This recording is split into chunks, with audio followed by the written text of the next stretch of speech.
Hey guys, welcome to Tempt for You. On today's episode, we'll be talking about sound checks.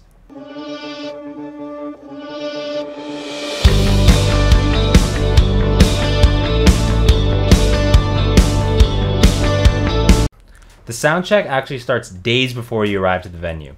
Whether you're playing a small club or Madison Square Garden, it's pretty much all the same. You will receive an advance from the club. They'll explain to you the back line, the PA, the monitor situation, and if you're playing with other bands, what gear you guys are going to be sharing for the night, as well as the day's schedule, your load-in time, and the actual time you will be sound checking. Be on time and be professional. As soon as you get to the venue, introduce yourself to the house engineer and the lighting tech. They're going to be your partners for the evening, so you want to make a good first impression.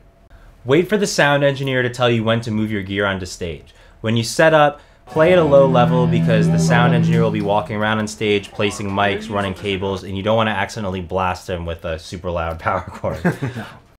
If you have any pedals, make sure the output levels are all consistent. If the levels are all over the place, it can destroy your entire mix.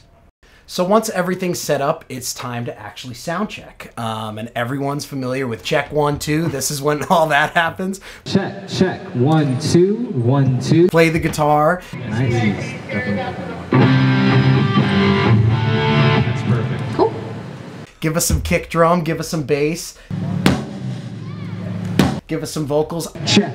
If you could just give me a little more in the center, that'd be awesome. Yep. Obviously, when the drummer is checking, you don't want to be playing guitar at the same time. You want everything isolated, and you want to wait your turn so that the sound engineer can give you a great mix.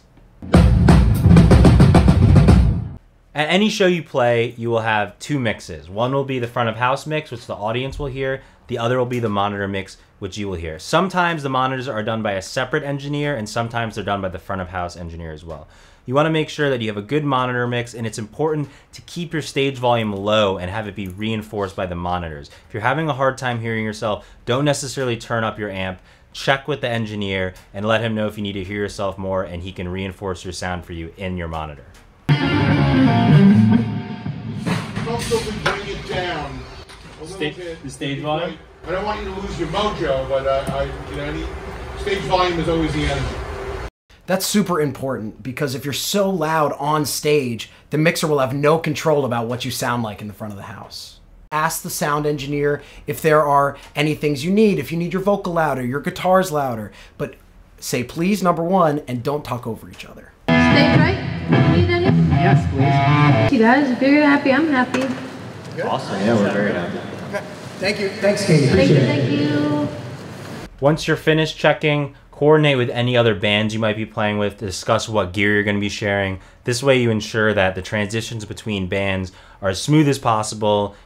A pro tip is bringing a USB drive with you. Since now venues across the country have consoles that are digital, you can actually save your settings so that when you go to your next gig, it's a lot easier and it'll save you time.